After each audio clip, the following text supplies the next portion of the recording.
Checking in again with State Representative Tackey Chan of Quincy for our Thursday edition of Tackey Talk. How are you, Tackey? Hey, doing all right, Joe. It's the day after the House Ways Meeting released the budget, and with the amendment process due Friday at 5, the computer system closes 5 p.m. sharp for amendments. So it's not too bad. Been busy for weeks, as you know. We've had a debate once a week. I had a public hearing yesterday on my penny bill. We did some Chapter 90 local aid for roads and bridges, which the Senate's debating today on Thursday.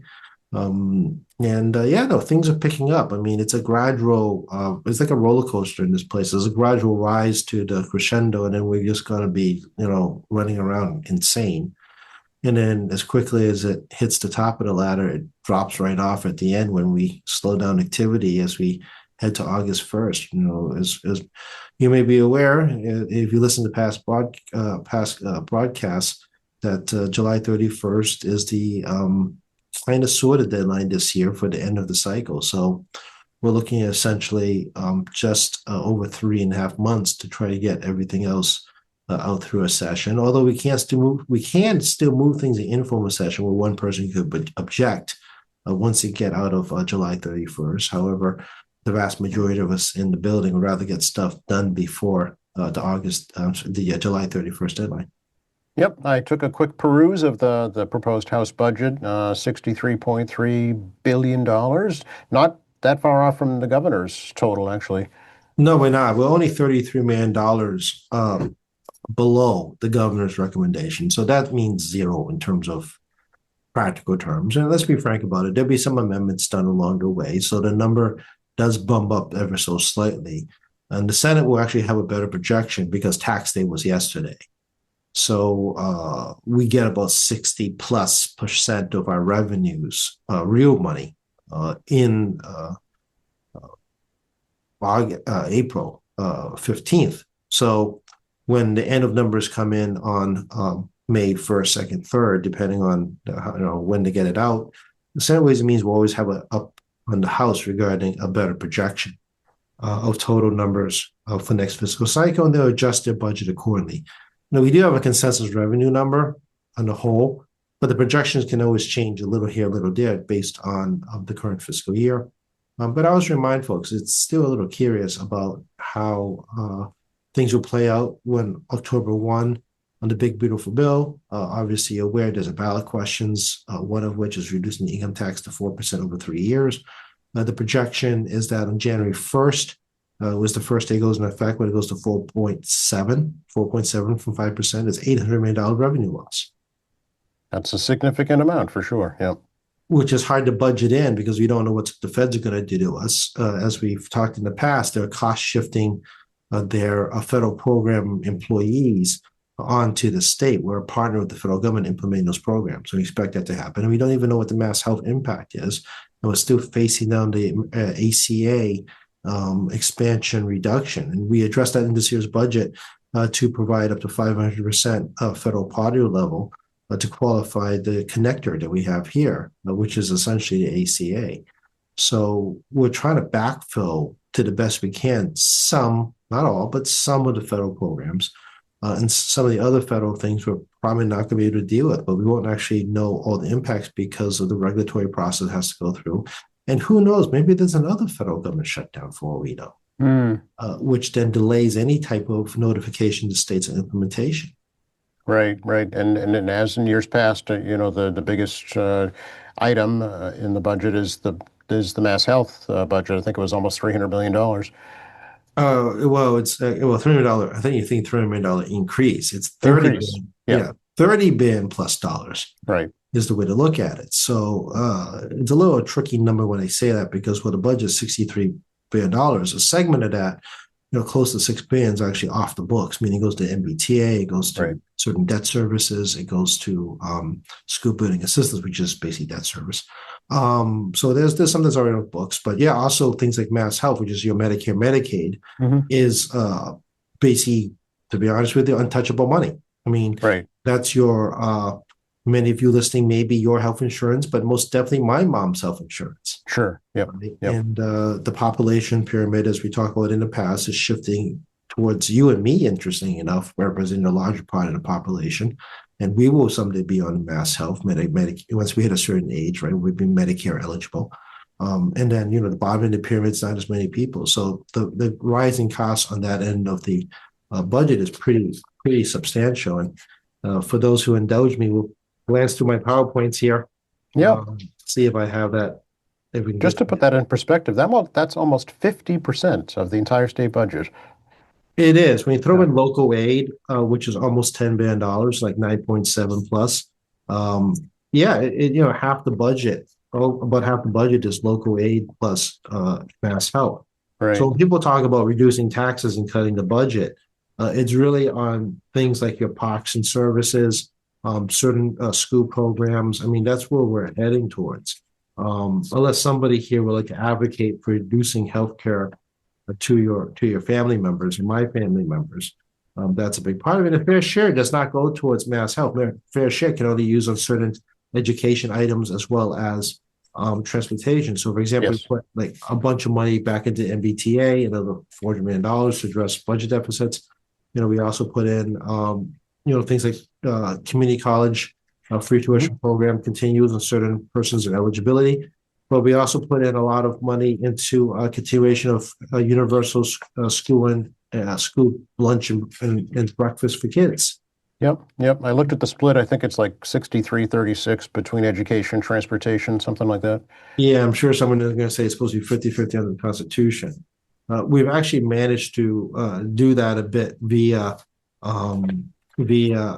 supplemental revenue. So the last couple of cycles, the mayor's tax has gone a bit over, actually not a bit over, a lot over than expected.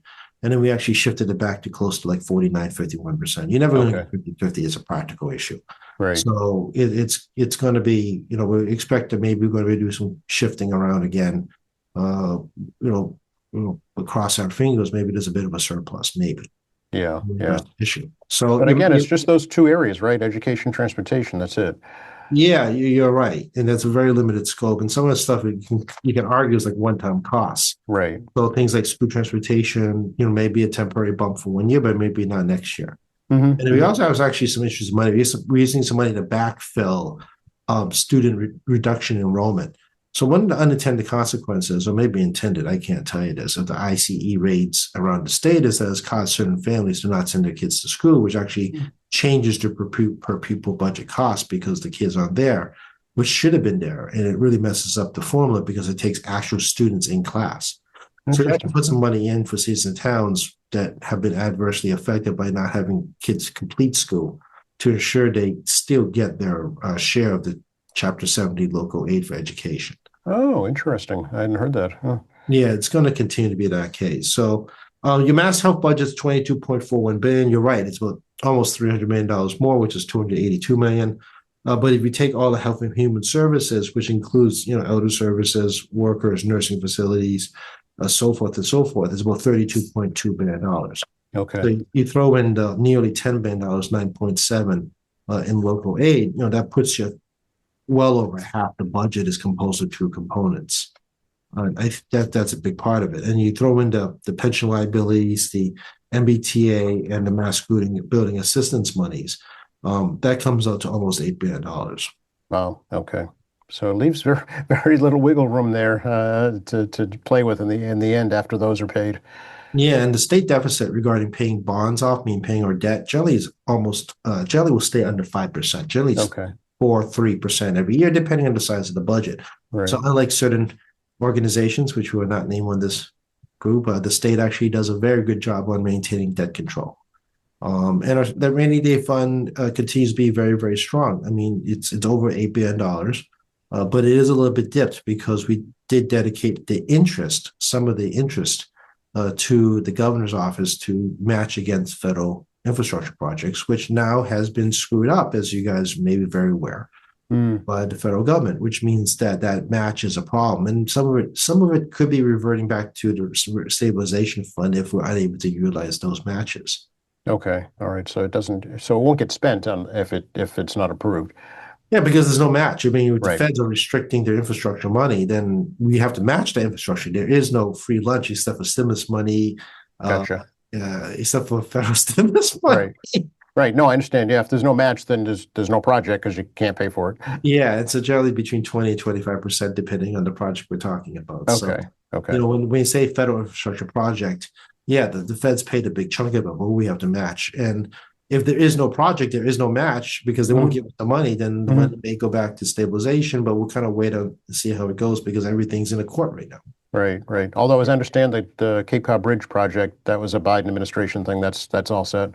Yeah, it's really them making red tape for us to get the rest of it going. I see. I see. Okay. Again, they can be obstacles in other ways, but yeah, Right. you're right. It's authorized in the Biden administration, but they're being difficult. I gotcha. And again, no construction equals a lot of worker reduction, which in my district, especially City of Quincy, which has a lot of folks in the construction industry, will definitely affect their paycheck and could potentially affect state tax revenues because it's all income tax driven.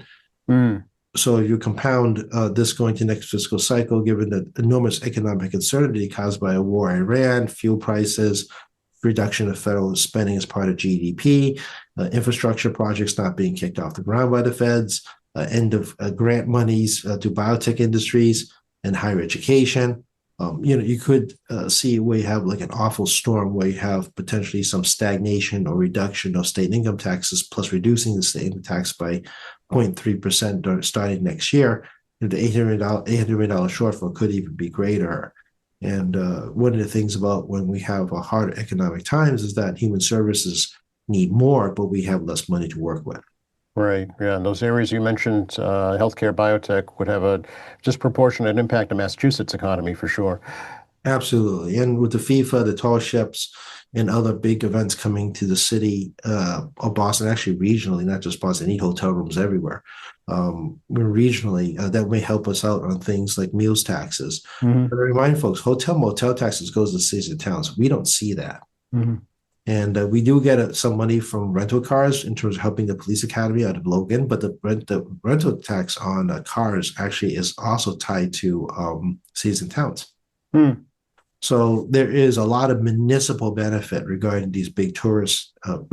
Hmm. And of course, the state does benefit. Don't get me wrong. I mean, Hmm. tax and whatnot. But like hotel, motel, rental cars, a lot of that goes, Yeah. all of it goes back to cities and towns. Yeah. I know at least one of the World Cup teams is staying at the Marriott in Quincy.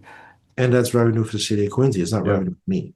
Right. Right. Right. Hmm. So this is kind of the big thing that I think people don't understand is that the way our tax system set up, not every tax is a state tax. Some of this stuff actually just goes back to municipalities never touch it. It's like car excise tax. Car excise tax doesn't Hmm. come to the state. The state makes the law, but it's 100% provided to the cities and towns. Same Oh thing. yeah, the bill comes from your municipality, right? Yeah. Yeah, same thing. Same thing with boat excise taxes. The car Hmm. excise tax is supposed to go to pay for local roads by the municipality, and part of the boat excise tax is supposed to help the boating community pay by the municipality. Hmm. So, people be like, "Oh well, we're paying all this excise taxes. The state should do something about it." I'm like, "Sure, go talk to your city council and mayor, about how they're allocating their funds and how much there is, and what they're really using it for." I mean, hold some accountability at that level as well, because Right. misconception often is that every time you see a word tax, it means it goes to state coffers. That is not true in Right. Massachusetts. Yep. Yep. Yep. I read earlier this week a story about lottery revenues. At least one of the games seeing a bit of a decline. And that's not surprising. I mean, the lottery is kind of a funky creature because it does ebb and flow like any other economics, Yeah. but end of the fiscal year, it just kind of irons out on its own. It really does. And scratch tickets continue to be very strong. I mean, it represents well past 50 to 60% of our total sales, unlike other states, which is less than 15% of total sales. Oh wow. Okay. We're very unusual on that front. And Hmm. remember, we have the highest per capita in the country by like 4 times Rhode Island. Because our per capita can be anywhere between 2,500 and 3,500, depending whose math you ask Hmm. on that front. But some years can get as high as 6,000, depending again whose math you use. What I'm Yeah. getting at is that for a state of 7 million people, we have a lottery of over 5 billion sales. The per capita for sales is just outrageous when you compare to the next biggest states, which is like California, Texas, Hmm. Hmm. with populations between 3 and 5 times bigger than ours. So Yeah. It's interesting. Yeah, so it's basically most Massachusetts adults have at one time or another played the lottery. Yeah, it's actually kind of disturbing too when you think of Right. because generally smaller states generally have less money to spend on Right. capital and things like gambling. But the Wynn Casino is very strong on sales, and Plainridge is doing all right. Although MGM Grand is struggling because is a lower economic zone out in the Springfield region. Plus the fact they're trying to draw people out of Connecticut and New York, and it isn't working the way they would. And that project is small. I mean, MGM Grand was not a band like $5 or $2 billion like the Wynn. The Wynn's gonna be even more than $2 billion when they finish more construction over there Mm, on capital projects. I mean, that project was about $850-900 million project in Springfield. yeah. It shows that not all casinos create equal, nor can the casino industry put the same amount of capital into it if there's no customers coming. Yeah, yeah, yeah. Be curious to see how AI is utilized in the casino world, or probably already is. Yeah, I mean, algorithms are not new. They know how the customers look like. They have plenty of tracking data. Everyone has reward cards, or many people have reward Oh cards, yeah, yeah. and they know the customer flows in and out. I've talked about this before. AI is going to be real problematic when it comes to a couple of places of gambling. One is sports betting. Yes, because it can change the odds, right? Well, it can actually tell you what the odds for you are regarding things like parlays. Oh, interesting. We talk about this before as a stat for you as a younger man of Yeah. baseball. There's so much data out there that it is possible for AI to rapidly make a determination for you what the next pitch, play, and outcome may be, especially things like baseball most of all. Mm, So, parlays are going to be very problematic for all gambling industry. And the other one is really hacking. As we may have heard, Anthropic has created a new thing called Mythos, which they contained inside its own server to test run it and gave it instructions, particularly in cybersecurity. And it escaped the box.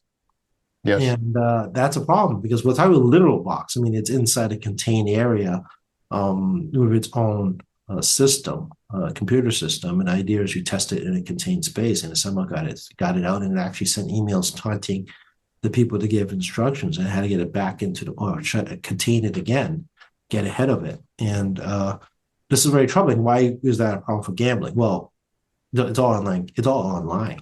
Right. And you got a cybersecurity breach. And I remind you again, take your money out of your various sporting gaming accounts, because once that's gone, you do not have any rights to get it back. You can sue the gaming company all you want. Right. But if someone steals it, it's not like it's FDIC insured. No, you can just kiss it goodbye. Yeah. You're going to kiss it goodbye. And Yeah. with AI ability to start to invade cybersecurity, and the gaming industry is very intensely into cybersecurity, especially online gaming. If Mythos becomes much more of a real threat, I mean, a terrorist organization or your neighbor next door, perhaps, rob your gaming account blind online, Hmm. get it out. And I've said this before many times. Don't keep a lot of money in your gaming accounts. Make sure your money's in your bank account, and draw as needed an amount you're going to lose. But if you somehow win, get that money out now. Right. Uh, Right. Right. it is far too dangerous in today's cyber world because gaming accounts are going to be easy, soft targets. They're not a bank. They're not a telecom company, which spends billions of dollars a year to protect your accounts. Plus, you have FTC, FID insurance. So the brokerage firms, the mega banks, the Fed Reserve works with them all, Hmm. to try to secure your accounts. Yeah. I wonder if gaming companies should be required to have insurance like that. That's a good question moving down the road, right? Whether they can insure, and I'm not sure what the answer is. Mm, Uh, because it's always a moving target in those accounts, and there's a lot of accounting, which I'm sure they keep track of. I'm sure. Yeah. But I mean, like a Wynn Casino will spend grotesque money to try to keep their secure systems, and IGT is the biggest slot machine slot machine manufacturer in the country. Also always trying to make sure that their systems are secure too. So Hmm. we're living in a very different world. And since all of us have money in banks, which is, you should have your money in the bank. Don't get me wrong. Don't put it in your mattress. You definitely, trust, these industries to do that. Plus you got the FDIC insurance to protect you. So it is a very scary new world out there, and the people who are going to commit cyber crimes, especially regarding stealing from you, is going to look for the softest target as possible. And the softest target is going to be online gaming. Right, right, right, right. Um, so can we go back to chapter 90 for a little bit? Anything about in Sure. Quincy there we can talk about? Well, the Chapter 90 Tackey? form, yeah, exactly. Chapter 90 formula is a local season town privileges. So think of it's like unrestricted local aid or Chapter 70 money for education, but road and bridge work. So we call it Chapter 90 because it's part of the general laws. Chapter 90 involves anything involving transportation issues. So the city will get about $2.5 million, give or take, out of a $3 million bond. Plus, we set aside some money for a shovel-ready and emergency projects. So in case like there's a disaster happens, there's some bond money readily available by the governor to disperse immediately in case there's like a flooding mudslide, which actually has happened in the past in Western Mass. Mudslide wipes out whole roads, and you got to get something in there today to keep access open. Thankfully, we live in Quincy. We don't really have those major problems unless you have a nor'easter just wipe out like C Street or wipe out like West Quantum Street or something like that. But even then, emergency management is very good here, and you just basically pumping. You don't have like literally the road just disappear. Right. So we're fortunate this side, but other parts of the state has more likeliness of having like a mudslide, and we have those that money readily available. So so it's a pretty straightforward bond bill. It's not exciting in terms of like local earmarks, but we'll be getting some money back to the city of Quincy in FY 27, actually FY 28. It's when it's going to be dispersed for local road and bridge work. Okay. All right. So it's been pretty constant over the past few years, that same amount. Yeah, but it's always about 2.5+ million, give or take, depending what you're in. We generally have been bonding about $3 million per fiscal cycle for these projects. Sometimes we do 200, sometimes we do 300. It really does depend on the size of the bond cap and Mm, what the appetite is regarding emergency projects to the governor's office. So, they understand that certain things may happen, and we need to have a set aside if that's all been burnt out in terms of used stuff. And again, Quincy folks would never realize it because you don't care what's going on in some town in central Massachusetts that had like a weather emergency and their roads disappeared, right? Or right. there's a structural collapse that just happened and it was unforeseeable because it was perfectly fine like a month ago, right? Hmm. Because of like ice storms just took out something, right? You just don't know. Can happen. Yeah. It can happen. We're just very fortunate that we have actually very good infrastructure. The city and the state, has built things to last. Even though I know it's crumbling, I know there's potholes, and I drive on the same streets, but we also don't have like sinkholes as often as other places does, where you literally have like 200 feet of road just sink to the ground. Right. I've seen that happen at the Midwest, I think. Just swallows up vehicles whole. Yeah, and you got some places, they're closer to big rivers or brooks that, when there's been a lot of snow this year. So when those ice patches melt, it's going to just increase water flow in certain areas that was pretty dry for quite some time. Yep. Yep. Yep. We talk a little bit more. I know we talked about last week the social media ban plan and the governor releasing her version this week. It seems a little different than the House and Senate. It was also a little late. And later. So this is actually a real quandary in terms of procedures. So the Senate sent over a bill requiring a cell phone ban inside schools, and then we sent back a bill to the Senate with the banning on cell phones in school plus a social media ban for individuals 14 years or below, with some specific caveats associated with special circumstances. And it's actually very straightforward. I mean, the exemptions are pretty straightforward regarding protection of certain civil rights, and the rest of it's pretty much, what it says. 14 years old and below, you can't use it, and you got some age verification to prove you're not 14 below. Mhm. Ain't complicated, folks. So the governor put out her own piece. The problem is that we've already done something in the House, and we can't debate the same issue twice. Oh, okay. So that means the Senate's going to get it, but it's already in conference, and I don't know what the Oh, Senate's going interesting. to do. Okay. Because I read hers. Hers starts at age 18 and below, which seems a lot older. And no country's done 18 below, to my Right. knowledge. I Right. think 16 is the highest one I've seen. I look, the legislature can operate independently. There was already a bill out there that was not the governor's bill. There was a vehicle used that came out of education and went to Ways and Means. And Ways and Yep. Means chose to attach that same bill to an existing cell phone ban bill, which the Senate Yep. sent over, which is now sent back to the Senate, which will force a conference committee. The Senate's never debated issue regarding age reduction on No, it's brand new to them, right? Yep. brand new to them. So it's going to a conference committee they've never seen before. And Yep. the government's going to file a bill, which has become irrelevant because the House can't debate the issue twice, which means that the Senate has opportunity to debate the issue because the Senate has not debated the issue. Welcome to the procedural nightmare I live in, folks. There's no appreciation for the fact that I have to deal with these procedural issues. This is why it takes so long to get things done sometimes. It's not just get things done. There is a process. Yeah. You got to know the process. And, I've been talking about process with you for 6 years. And the process does change because the rules change. And circumstances change. Like COVID process was insane because COVID, like we were just jumping on sessions. Like we need a session now. It was not like, oh, we're planning a session. Right. COVID's like, bang, emergency happens. Oh, we got to do something, right? Then we moved back to a more normal pace, and the pace changed again because of the changing rules in the area. Mm-hmm. So, our lives keep rotating. You got to know how the place operates. So there's always a little lack of appreciation of my ability to keep in my head, the migration of bills and the rules that are allowed to move things and not move things. Yeah, no, I think that's true. That's what we try and do here sometimes in Tackey Talk is give a little behind the scenes. Yeah, and you can see how I mentally keep track of all this stuff. So multitasking, yes. Yeah, no, I got to keep this all in my head. And like also the different processes of bills moving through committee. Right. No, the governor filed a bill. We already did a bill. The Senate hasn't done a bill. I'm not sure how this plays out yet because it's in the Senate's court about how they want to manage the issue. Okay. All right. Well, we'll see. I'll get John Keenan to talk about that. Yeah, you have to ask John about if they have a plan, if they're going to debate the bill separately themselves. Sure. Should we talk about the world as it exists, like we usually do?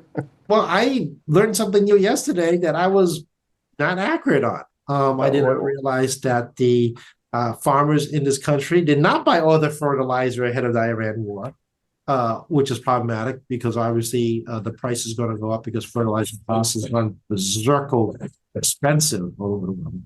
So an estimated 20%, give or take, of the U.S. farmers have actually already bought the fertilizer in advance. So their price structures are going to be dramatically different in terms of the fertilizer costs associated with food inflation. But the other ones have not had either full buy or no buy yet prior to Iran war. As we all discovered, it's not just gas, oil that comes out of the Persian Gulf. It's also fertilizer, helium, and aluminum, among other things that come out of the Persian Gulf, which is now still trapped there for 6 weeks. So what does it mean for your pocketbook? Well, you're already feeling your pocketbook on gas. You're feeling your pocketbook with diesel increase, which means that things being trucked to you is more expensive. I already got complaints about produce prices going up. Huge. Really? People have already started complaining to me about that because your produce largely comes from deep south, you get California and trucked over. And your live also comes out of Mexico. So $7 diesel is a real problem. And I've seen diesel approaching over 6 and above in Massachusetts too, which means that local movement of local product is going to go by truck. Yep. So the fertilizer cost, as these farms buy their fertilizer now, you're going to see those impacts in 3 ways. One is yield. How much can they produce? Second is what they're going to produce because the amount of resources for each farm product has different resource requirements. And the third thing that you're going to see is that it's not going to happen right away. The price structure won't increase until the harvest season or closing in on harvest season, which means that, for a lot of these produce, let's say like watermelon, which is imported and also grown domestically, you probably won't see those huge price comes up until August when it's high season for watermelon. So your corn generally starts peaking late July right into the fall. And it's a global commodity too. Corn is like wheat, soybeans is an essential product globally. So you're going to, and given the fact that Asian countries have already been immediately impacted and everything in the southern hemisphere, is being impacted by the current fuel prices in the Persian Gulf and fertilizer and aluminum, your cans are going to cost more. That effect will be seen over time. It won't be like tomorrow morning, but it's going to be seen over time. So if you're upset, like my friends have been calling me upset about produce prices going up because of associated diesel. Imagine what happens if nothing changes and you have high diesel prices in the fall, plus higher produce prices caused by the fertilizer shortage. Yeah, it impacts virtually everything because everything travels either by truck, by air, by boat, or by rail, right? And the fertilizer has to try by one of those means too. Right. And there was word today that the Europeans energy group has announced that they're going to have a jet fuel shortage. Okay. So there might be reduced flights to Europe from the United States and within Europe themselves regarding transportation. So they're looking at like 6-week reserves on jet fuel, which is where they keep for security purposes, reserves of 6 weeks. So if they find themselves, in that shortage level, with starting tapping reserves, you may not be trapped in Europe, but your flight may be not the flight you would like to have. Yeah.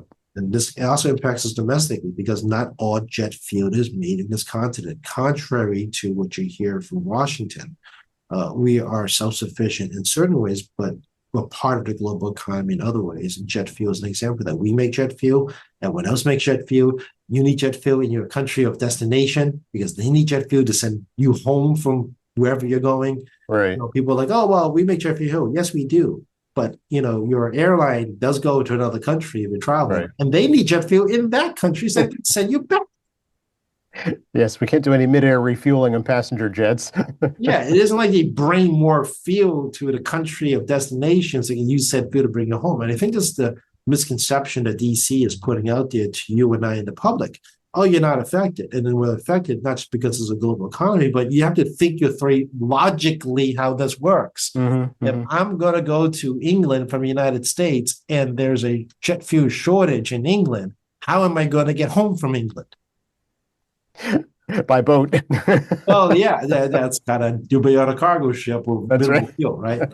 So I think one of the big misnomers the DC is putting out is their inability to actually they're forcing us not to use common sense, right? It's saying a lot of stuff that on the surface sounds like common sense, but let's think this through, people. If I'm driving from one state to another state and that state has no gas left, how am I going to get home? Right. Right? That's called common sense, right? And this is how you have to look at the fuel prices. Yeah, I read this morning there's a discount air carrier that's planning on filing for bankruptcy because of the high cost of jet fuel. And the big airlines looking to merge, Yep. which could be very problematic for consumers if there's more mergers because it affects price structure. We have greater monopoly money because all monopolize the situation and whether or not this administration, which is very tricky because it's a little bit of guesswork about what they're going to dereg and what they're going to increase reg and whether to allow for mergers not to merge. And there seems to be certain whims of the president whether a merger goes through or not. Right. Which affects you and I because we're the ones who pay the consequences of it. Remember, he doesn't. He really doesn't. However, the ballot box in November, maybe Congress members will be affected. So it's easy. In some ways, we don't have to live in the same world we all live in. Because as I always remind folks, you can always grab me a star market. And that's happened more than once, with a question of concern. And, and you guys all know I keep an eye on fuel prices locally as well as, taking my mom to Tufts Medical, the Pine Street Inn one in that corner. So when I look at it, it's the first one I look at when I get to Boston. So, again, the global issue is real. And it's also funny because there's a blockade in the Strait of Hormuz and a second blockade in the Strait of Hormuz. It's actually kind of an interesting statement when we say there's two blockades on a strait. There's only one way in, one way out. Right. So yeah, well, there's the U.S. blockade and then the Iranian blockade, right? Yeah, it's like a blockade plus a blockade. Right. I mean, it's the most bizarre statement to make by two different countries. And the Iranians' goal is survival, as we talked about this before. When your objective is survive and you're surviving, you have the upper hand. And it's not like they're a democracy. And like we said before, the population isn't armed. It's not like there's going to be an armed rebellion. And Republic Guard, there's special part of the army that's the Republic Guard is running independently and still in control. And the Hmm. main military is not going to challenge the Republican Guard. This isn't like Right. other types of dictatorships where, or certain democracies, depending where you are in the world, where the military has enormous say about how the government's run. It's not Yeah. a scenario where the army has a say. It's the Republican Guard, which is its own special unit, which is better armed, better equipped, better organized than the general army that's calling the shots, plus the theocracy, plus their president. So, it's a lot of mystery here about how they're operating. But to me, the Republican Guard is clearly in charge because they're the ones who have the guns. And that's kind of how that works in those dictatorships. So, we'll see how it goes out in negotiation. On the flip side, Lebanon and Israel had the first talks in decades. And it's another problematic issue because the Lebanese government is under resourced versus Hezbollah. Yeah, they just this morning they agreed to a 10-day ceasefire. I'm not sure when it takes effect or not, but yeah. Yeah, but who? The Lebanese are really under resourced taking on Hezbollah. Right. So, I mean, this is kind of the tenuous position of um, Lebanon, where they have both a terrorist organization and there's actually a political group at the same time inside Right. the government. Yeah, I don't know that Hezbollah agreed to a ceasefire. I'll tell you, no. And they got the Houthis in Yemen that are sitting at, still waiting it out in the Red Sea about whether or not they're going to actually take action to shut off the Red Sea, which is where what little oil that's coming out is through a pipeline across Saudi Arabia at 7 million barrels a day.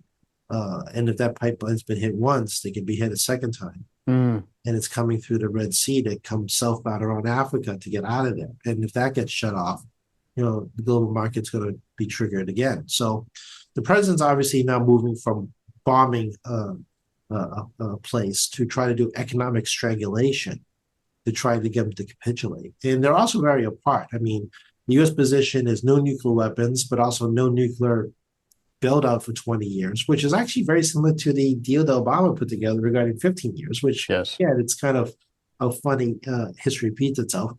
Also, they want all the rich uranium, which is going to be a problem because who's going to go get that stuff? But that's Right. detail.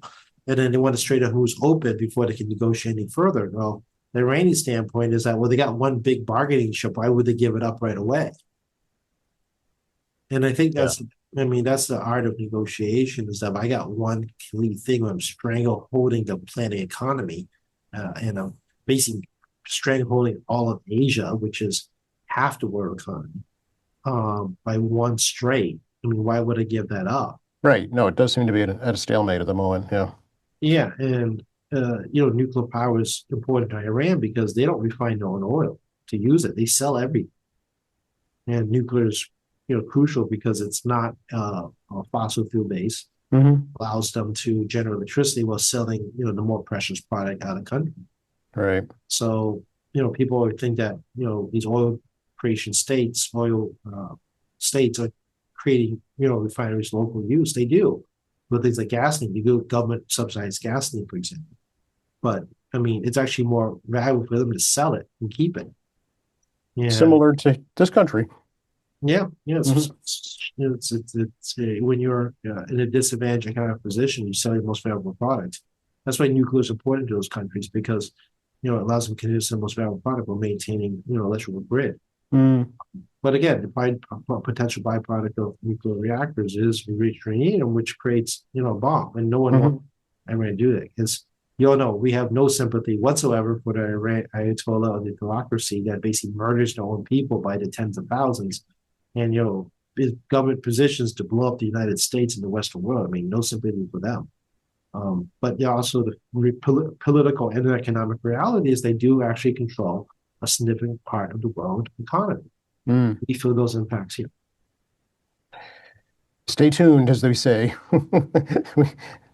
Well, I think you guys all should understand easily that you got one big bargaining chip. Why would you surrender right away? And if your goal is survival and things are just fine in terms of the fact that your regime is still somehow intact, battered, beaten, and killed, Mm. somehow mostly intact, it's hard for you've done your job, right? Leaves the the Fed back here at home with a quandary as to what to do going forward. But you got several things in the Fed level, right? Yeah, you got domestic issues where, you got domestic issues regarding the fact that you have a lot of people unhappy with the situation with Iran. You have the Venezuela issue that continues to be moving forward, which no one's paying attention to suddenly, and that's still not truly settled. You got the Cuba issue, which has dedicated a lot of resources. We moved out some missile batteries and ships out of the eastern area, the Pacific area, which opens vulnerabilities in our allies, but also our controlling shipping lanes. We control shipping lanes. The U.S. Navy controls shipping lanes. So more resources removed, opens opportunity for other local powers, which is China's a world power, to fill the void that we leave behind, which means they get to control the shipping lanes. Right. Or pirates get to control the shipping lanes because Right. pirating is a real thing. Yeah. And obviously it affects your tax dollars in your pocketbook because the big, beautiful bill, added to the deficit. And then they want $1.4 trillion to pay for more military costs. And there was recorded out there still that the president does not believe that the federal government should do programs that should dedicate 100% of revenue towards defense and should cost shift those programs to the state level, which means that some states are going to have to increase their taxes to maintain programs, or they're not going to raise taxes, a forced migration of people to other states that have higher taxes that can maintain programs. So New York, Massachusetts, California may see migration from states that are poor, who refuse to maintain programs. There is a huge level of future impacts that will be more apparent as time goes along if we continue the current path, right? Yeah. So there's a lot of things going on here that is very distracting. And of course, you got the Epstein files, which people will not stop talking about, which is still floating out there. And you still got ICE roaming around. And you still have the Homeland Security shutdown going on. And, there's a potential shutdowns later on this year, depending on when those resolutions expire. Plus, you have local special elections, and you also have congressional elections. Okay. Oh, and there's a little war in Ukraine still going on now. Yes, which the that too. Yeah, the Ukrainians have all gone to the Gulf states providing drone defense, and I'm sure the Gulf states are very happy to pay the Ukrainians for that drone defense. And for those who are paying little attention to European politics, Viktor Orban has been removed. Him and his entire party has been removed in Hungary. And you're thinking, well, why does that matter? Well, it matters because not just because he's a Trump ally, he's also a Russian ally inside the EU, and very corrupt. And he rigged the Constitution to make sure his party stays in power. And he got beat by his own rules because the opposing party, which is formed of both centrists and left, that actually is the Young Party, came out and took a supermajority, not a majority, a supermajority, to restore basic politics back to the people. It sounds familiar. Something might be to some recent circumstances around here. But no, that's a big deal. And it also frees up money from the EU back to Hungary, and also closes off a Putin ally on that part of the country. And then you got Meloni in Italy, who has denounced the president's commentaries about Pope Leo, because I don't know how Pope Leo is not tough on crime. It's not like again, it's like those weird statements. Tough on crime is a Republican statement from the days of Nixon. It's not new. It's just funny. The application makes no sense because he's the Pope and they run the Vatican, and this logic, right? So Meloni, who is a Trump ally in Italy, has now switched gears, and she's also under threat because she tried to change the Constitution, to change the judiciary, which oddly enough, some of it wasn't crazy. Some of it actually makes some sense, but because her time as prime minister has been so negative, the population voted down these changes in the judiciary, which actually loosened the judiciary's ability to investigate politicians, which the public did not go for. Right. So, there's another example of actually a top 10 economy where, being in line with Donald Trump has hurt her politically at home. Meanwhile, the same thing has happened in Germany as well as Spain, where polling is so bad for Donald Trump that they've shifted really the other direction away from the American position, which used to be very popular, believe it or not. People were with politicians to support America. And Starmer's in trouble with England because he's like pulled 90 different ways from Tuesday of things he has no control over. And he's having a real domestic problem. And he has a supermajority in parliament. And the supermajority is now having a real problem with his governing of the UK. So, yeah, I mean, not all these elections relevant to you. Well, it also reflects the fact that, how the DC and the folks in the White House comment about our European allies and friends, completely ignore the domestic components regarding local politics and local politicians, the answers to their voters, not to you as a voter. You as a voter means nothing to somebody that's living in Germany. They as a voter, they care about their voters keeping them in. And the Trump effect has resulted in a negative shift. Meanwhile, in Latin America, the Trump effect actually helped countries like Argentina and Peru a little bit. Peru's actually having a major election too, where they're actually having the daughter of a former convicted president, Hmm. convicted president running for president in Peru, which I find actually astonishing. That, like in the Philippines, that Marcos's kid is running the Philippines now. Right. Remember Ferdinand Marcos? Those of us, Of course. Yeah. it's just marveling the fact that this terrible dictator and his kids running a country. And the same thing had in Korea. They had a military dictator run his daughter run the country in Korea. She got impeached and removed and went to jail. And the most recent president also was impeached, removed, and is going to go to jail too for basic sedition because he did martial law for no reason, Right. to protect himself and nobody else. So you got again the accountability in government is something that's really globally happening now. In South Korea, in Europe, and Netanyahu is facing a very tough election in Israel right now in a very unpopular war. And the local population is gradually rising because no one knows what the real objectives are in the end. It goes destroy people. I mean, destroy X group. Well, define destroying X group, right?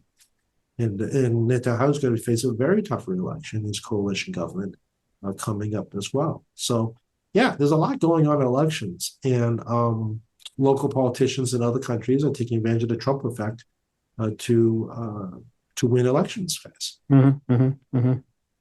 Wow. Good. It's a good time, I guess, to be a political observer or writer.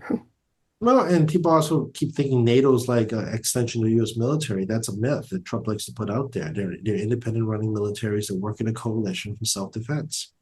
It's a deterrent coalition. So, I mean, yeah, I mean, the U.S. basically runs it in the sense of the military size, but the NATO general secretary is the European side. So it's a balancing act between the U.S. actually controlling the whole military in the end because they're the coordinator. And then the Europeans have a say regarding how it's implemented, how it's run administratively. Yeah. So it's always been this really interesting coalition partnership.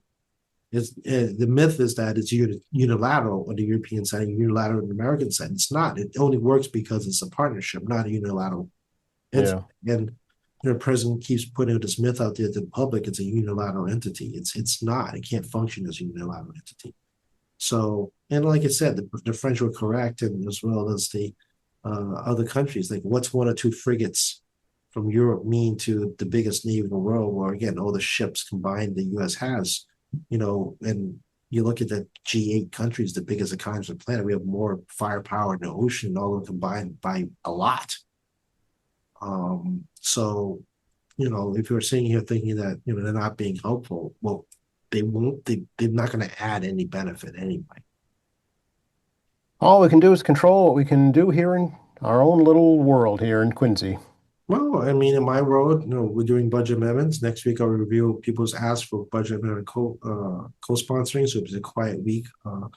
Next week, in terms of State House, the Ways and Means Committee will look at most likely something between 1,200 and 1,600 amendments over the course of next week. We'll start the budget debate on Monday, the 27th, I think is the start date on Monday.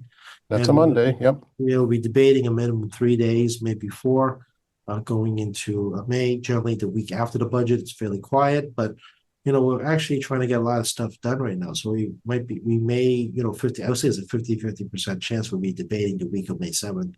Okay. There's a 50-50 there, because we're kind of in a crunch trying to get stuff done. The agenda is still kind of an evolution. But as you've heard about the cell phones and the social media ban, this is a continuing evolution of the schedule.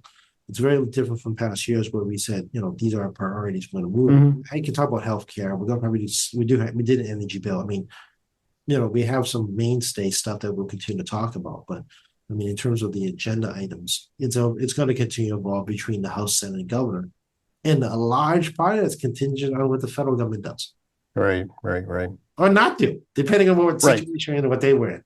right. So your All right. state government is trying to figure out, how to respond for Bob and all weave. Bob and weave is what you're Bob doing. and Weave. It's Yeah, how we respond when the feds respond is what we've become. yeah. We're out of time, believe it or not. Yeah, the good hours slipped through the cracks in our fingers again. This time it was on. So about what, 50-ish minutes Yeah. it will take. So yeah, we are in the office, room 42 of the State House. As you can tell, I'm in my dining room today. I was in the State House actually the past 2 days, and obviously I'll be there during budget week, and you guys see me more often in the State House. So 617-722-2370, 617-722-2370 is the main number. Please wait. The automated system is not mine. It takes time to get to my name after the first set of reps. We do have someone at the front desk, but again, it can get overwhelming a little bit on certain days. Tackey.Chan, Tackey.Chan at mahouse.gov, Tackey.Chan at mahouse.gov is my email. I expect a deluge of hundreds of emails coming in asking for co-sponsoring soon. We have State Representative Tackey Chan, who's a Facebook account with the corresponding Tackey_Chan on Instagram. We do have MAlegislature.gov, which I strongly recommend people go watch my public hearing reading pennies yesterday. It was only about 30 odd minutes, and we had a roll call in the middle. So it was like live action of trying to run a hearing in the midst of a session. But you can watch, talk about, see, and how other industries are impacted by pennies. And obviously, you can watch the formal session. So, MAlegislature.gov, strongly encourage to use tackeychan.org. We're doing some updates soon on our service parts of our page. There's been some changes we can talk about later on about some service agency changes. And then we also have